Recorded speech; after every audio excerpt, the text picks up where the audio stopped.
ગટરમાં હોય અથવા સંડાસમાં હોય, સૂકા જાજરૂમાં હોય, ખુલ્લામાં કરેલું સંડાસ હોય, એ સફાઈ કામદારો પાસે સાફ કરવું પડતું હોય તો એ બહુ ખૂબ જ દુઃખદ કહેવાય.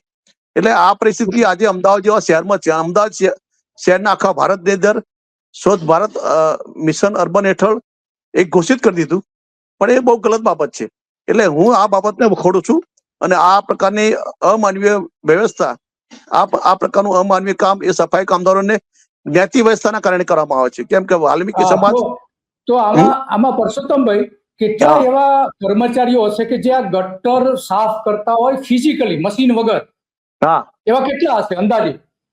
અમદાવાદની અંદર 4000 જેટલા કામદારો છે એવા. ઓહો, 4000 જેટલા ઉપર કામકાજ કરે છે. કોન્ટ્રાક્ટ. ઓકે. હા, તો કેટલાક લોકો જે કહી રહ્યા છે એની વાત પણ સાંભળીએ કે શું કે છે એની વાત પણ સાંભળીએ. ઓકે. હા,